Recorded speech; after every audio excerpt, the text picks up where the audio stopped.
নমস্কার বন্ধুরা, গ্রামের একটা নতুন ব্লগে তোমাদের সবাইকে ওয়েলকাম। তোমরা সবাই কেমন আছো? আশা করি ভীষণ ভালো আছো। আমরা মোটামুটি ভালোই আছি। মনটা ভীষণ খারাপ, মায়ের শরীর খারাপ।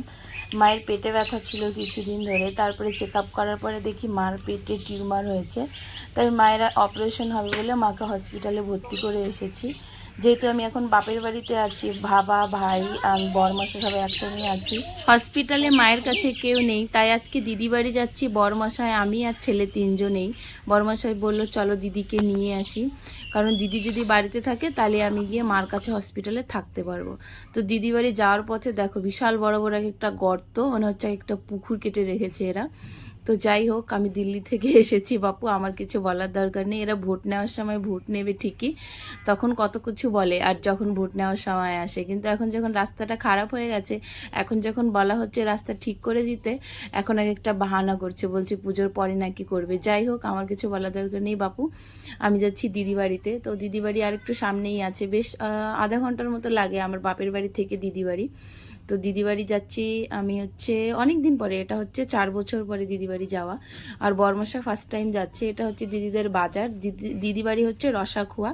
তো এখন যাব হচ্ছে মিষ্টির দোকানে, যেহেতু অনেক দিন পরে যাচ্ছি, মিষ্টি তো নিয়েই যেতে হবে।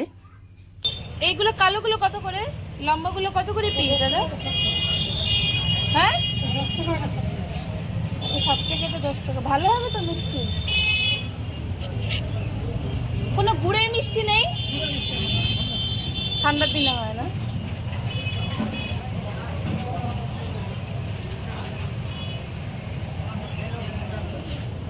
এটা কি মিষ্টি?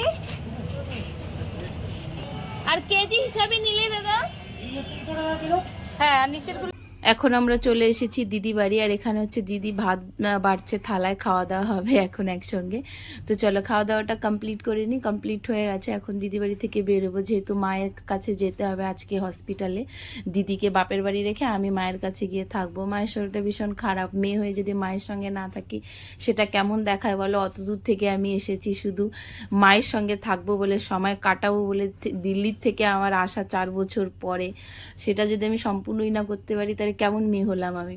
তো চলো, আমি চারিদিকটা মেঘ মেঘ করছে, বৃষ্টি আসবে বোধ হয়, তাড়াতাড়ি বেরিয়ে পড়ি। দিদি বেরোতে একটু সময় লাগছে, কারণ ওর বাড়িটা একটু গোছগাছ করে যাবে, ওর একটা পুচকু মেয়ে আছে। যাই হোক, আমার এই ব্লগটা কেমন লাগলো